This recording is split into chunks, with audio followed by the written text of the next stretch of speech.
கிறிஸ்துவுக்குள் அன்பானவர்களே, ஆண்டவராகிய இயேசு கிறிஸ்துவின் விலையேற பெற்ற நாமத்திலே நான் உங்களை வாழ்த்துகிறேன். கர்த்தர் உங்களை ஆசீர்வதிப்பார்.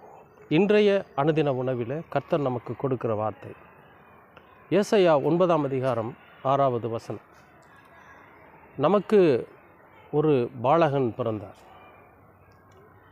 நமக்கு ஒரு குமாரன் கொடுக்கப்பட்டார், கர்த்தத்துவம் அவர் தோளின் மேல் இருக்கும். அவருடைய நாமம் அதிசயமானவர், ஆலோசனை கர்த்தர், நித்திய பிதா, வல்லமையுள்ள தேவன். அப்படி அந்த வேத வசனம் நமக்கு சொல்லப்பட்டிருக்கு. அதில் நாம் எடுத்திருக்கிற பகுதி இன்றைக்கி என்னென்னா, நமக்கு ஒரு பாலகன் பிறந்தார். நம்ம குடும்பத்தில் ஒரு குழந்தை பிறந்திருக்கு அப்படின்னு சொல்லி சொல்கிறார். ஒவ்வொரு குடும்பத்திலையும், அதாவது கடவுளை ஏற்றுக்கொண்டிருக்கிற ஒவ்வொரு குடும்பத்திலையும் ஒரு குழந்தை பிறந்திருக்கிறது. அந்த குழந்தைக்கு இயேசு என்று பெயர். ஒவ்வொரு தனிப்பட்ட மனிதனுடைய இருதயத்திலும் அந்த குழந்தை பிறந்திருக்கிறது. அந்த குழந்தைக்கு பேர் இயேசு. இயேசு அப்படின்னா அதுக்கு என்ன அர்த்தம்னு கேட்டிங்கன்னா, ரட்சிப்பு அப்படின்னு அர்த்தம். அப்போ ஒவ்வொரு தனிப்பட்ட மனிதனுடைய இருதயத்திலும் ஒவ்வொரு குடும்பத்திலும் ரட்சிப்பு பிறந்திருக்கிறது என்று அர்த்தம். சரி, இந்த ரட்சிப்பை, பிறந்திருக்கிற ஒரு ரட்சிப்பை நம்ம எப்படி பாதுகாக்கணும் அப்படிங்கிறது தான் முக்கியம். இப்போ நமக்கு ஒரு குழந்தை பிறந்திருக்கு. அந்த குழந்தையை நம்ம எப்படி பாதுகாக்கணும்? அதைய தாளாட்டி, சீராட்டி, பாலூட்டி, அதுக்கு எந்த விதமான ஒரு ஆபத்துகளும் வந்துடாமல், எந்த விதமான வியாதியும் அதை நெருங்கிடாமல், எந்த விதமான பிரச்சனைகளும் அந்த குழந்தைய நெருங்கிடாமல் எவ்வளவு நாம் பாதுகாக்கிறோம் நம்ம குழந்தைய, இல்லையா? ஒன்றும் இல்லை, சாதாரணமாக குருவி தன் குஞ்சுகளை எப்படி சட்டைகளுக்குள்ளே வச்சு பாதுகாக்குது தெரியுங்களா?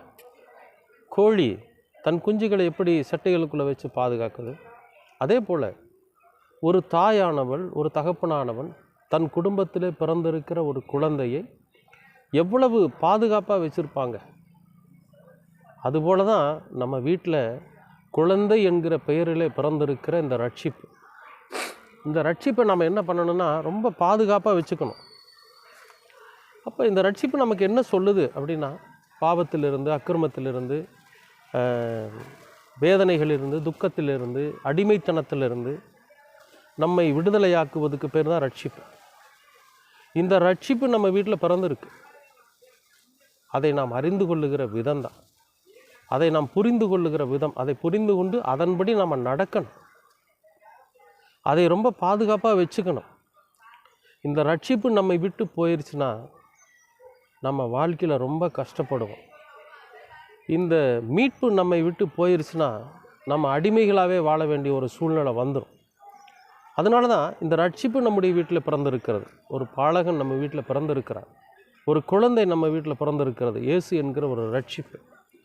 அன்பானவர்களே, இந்த ரட்சிப்பை அடையாளம் கண்டுகொண்டு, இந்த மீட்பை அடையாளம் கண்டுகொண்டு, இனி நம்முடைய வாழ்க்கையில் நிலை நிற்கக்கூடிய காரியங்களாக, ரட்சிக்கப்பட்ட காரியங்களாக, இனி நாம் நம்முடைய இலக்கு, நம்முடைய பயணம் எதை நோக்கி இருக்கணும் அப்படின்னு இந்த ரட்சிப்பு நமக்கு போதிக்கிறதோ அதன் நோக்கி நம்முடைய பயணம் இருக்குமானால் நிச்சயமாகவே நாம் கடவுளோட பிள்ளைகளாக வாழ முடியும். இந்த பூமியிலே நம்ம சமாதானத்தோடும் சந்தோஷத்தோடும் நித்திய மகிழ்ச்சியோடு வாழ முடியும். இந்த பூமியில் நம்ம உயிர்த்தெழுந்ததுக்கு பிறகு பரலோகத்தில் சந்தோஷமாக வாழ போகிறோங்கிறது ஒரு விதத்தில் உண்மை.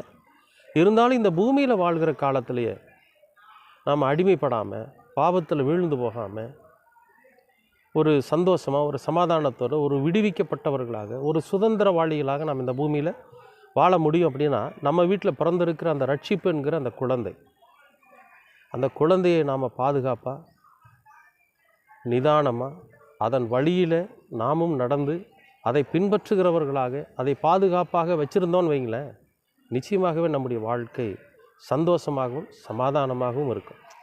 இந்த கிறிஸ்மஸ் தினங்களில் கர்த்தர் நமக்கு கொடுக்குற வார்த்தை, ரட்சிப்பு என்கிற நான் உங்கள் வீட்டில் பிறந்திருக்கிறேன், நீங்கள் கடைபிடியுங்கள், முடிவு பரியந்தம் நிலை நில்லுங்கள், நீங்கள் ரட்சிக்கப்படுவீர்கள் என்று வேதம் சொல்லும். அதன்படி நம்முடைய வாழ்நாள் முழுவதும் அந்த ரட்சிப்பை பின்பற்றுகிறவர்களாக இருப்போம். நிச்சயமாகவே இந்த உலகத்தில் நம்ம ஜெயிக்க முடியும். கர்த்தர் உங்களை ஆசீர்வதிப்பார். அன்பின் பரலோக பிதாவே, அருமையான நல்ல இந்த அனுதின உணவிற்காக நன்றி. ஒரு பாலகன் எங்களுடைய வீட்டிலே பிறந்திருக்கிறார், ஒரு குழந்தை எங்களுடைய வீட்டிலே பிறந்திருக்கிறது. அந்த குழந்தைக்கு ரட்சிப்பு என்கிற பெயர். இந்த ரட்சிப்பு எங்களுடைய வீட்டிலே பிறந்திருக்கிறது. அந்த ரட்சிப்பை பின்பற்றுகிற பிள்ளைகளாக, பின்பற்றுகிற குடும்பங்களாக நாங்கள் இருக்க நீங்கள் எங்களுக்கு கிருபை பாராட்டு. உங்கள் இரக்கமும் உங்கள் மனதுருக்கமும் உங்களுடைய தயவும் எங்களோடு கூட இருக்கட்டும். எல்லாவற்றையும் அருமை இரட்சகர் இயேசு கிறிஸ்துவின் வழியாய் கேட்கிறோம் நல்ல பிதாவே. ஆமென், ஆமென்.